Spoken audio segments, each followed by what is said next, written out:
Hello and welcome back to the garden sessions of the Blackford Book Club for a chapter I've already read previously and posted here previously.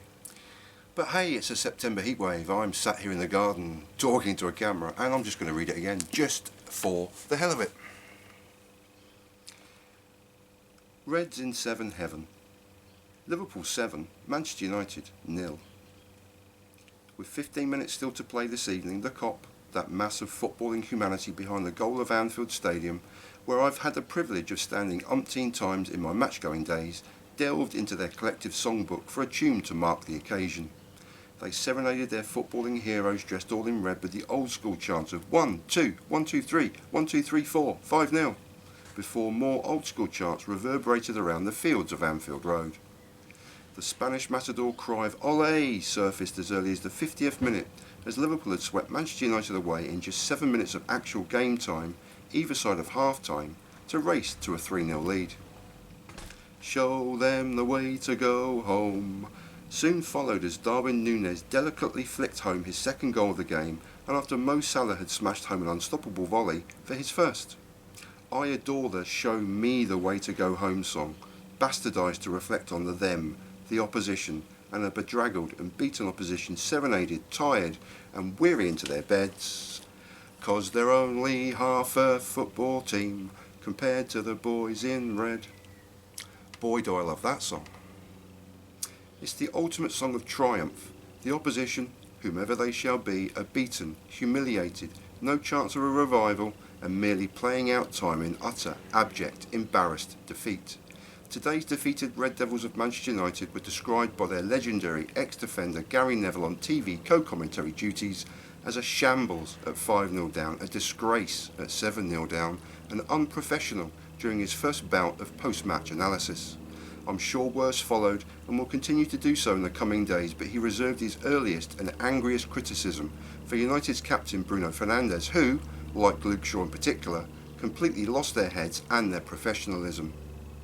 While Shaw danced a fine line as he compounded a dreadful performance with some snide and dirty little challenges, venting his anger at his team's utter humiliation, Fernandes had all but given up. Unforgivable. Fernandes has long since joined Dennis Wise, Vinnie Jones and Luis Suarez, and please feel free to insert your own Hall of Fame inductee here, as Premier League footballers who could start a fight in an empty house. I'd call him a namby-pamby fishwife, but then again, that's probably politically incorrect. But then again, so is beating Manchester United 7-0. The rub is that Manchester United were arguably ahead on the judges' scorecard at half-time, and although unfortunate to trail 1-0, it was the first of a catalogue of self-inflicted errors and dreadful defensive mistakes pounced upon by a rampant, eager Liverpool. The Reds dominated the first 20 minutes, although the visitors had the only shot of merit on target in this period through Brazilian winger Antony on 9 minutes. United simply hadn't started and were wasteful in possession before retreating in defence deep inside their own half.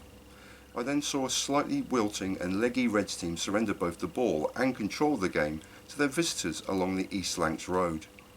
United created 3 genuine goal-scoring chances in 6 minutes, the first of which a sweeping move, but after a dreadful elbow of a foul on Mo Salah that saw Mr. Popular himself, Bruno Fernandes, diving to head mere inches wide of a gaping goal when he should have scored.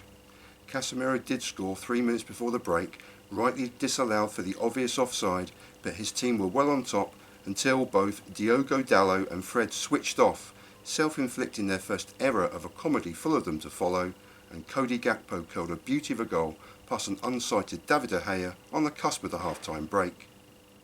It was a gem of a finish from the young Dutchman, the result of a defence-splitting inside pass from the captain of Scotland, Andy Robertson, keep still my beating heart, and in the face of stiff opposition, today's man of the match for his industrious display. Flawless defensively, always looking to attack and spread the play, it was a remarkable performance, as was the pass for Gakpo's brilliantly taken goal.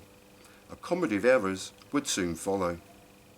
If Darwin Núñez' second goal, Liverpool's fifth, and the occasion once more for the Kop to serenade their visitors and show them the way to go home, was a brilliantly instinctive striker's goal, a leaping, flicked header into the corner of the United net. His first goal inside 2 minutes of the second half was a poacher's effort he couldn't miss, and United were already on their way to a soon-to-be-described Gary Neville Shambles.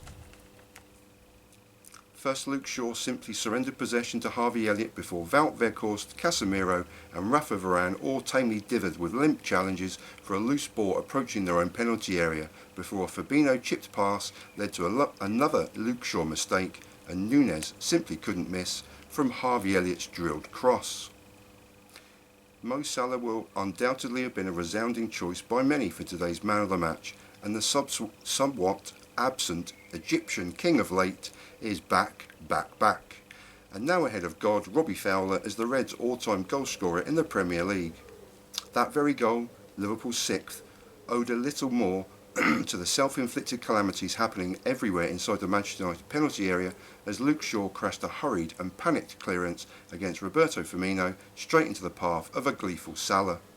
Trent Alexander-Arnold placed an invisible crown atop the Egyptian king's head, now bare-chested to the Kop who so adore him, ripped like a lightweight boxer as he punched out the lights of Manchester United once more.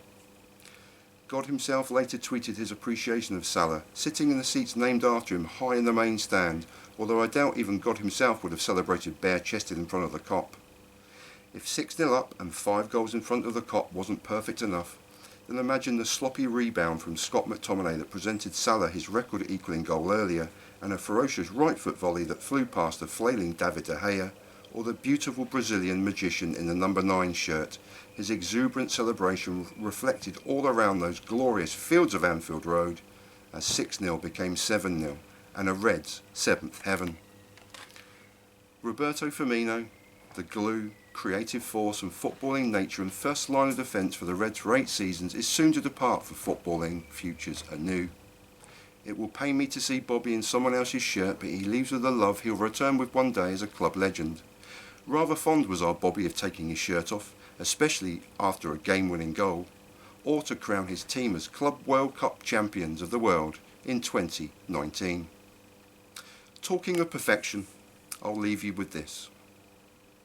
Picture everyone's favourite Mr. Popular, the starter of fights in an empty house, and namby-pamby fishwife Bruno Fernandes, the ball at his feet from a short corner on 50 minutes, the score 2-0. His cross into the penalty area is a lame one, straight to the feet of Jordan Henderson, who calmly controls the ball, looks up and slides a perfect pass into the starting run of Cody Gakpo. The Reds skipper was imperious today in a performance that will be as overlooked as the fact he started the ball rolling for 2 of the Reds' goals, and eerily both from a similar position on the field, but no matter.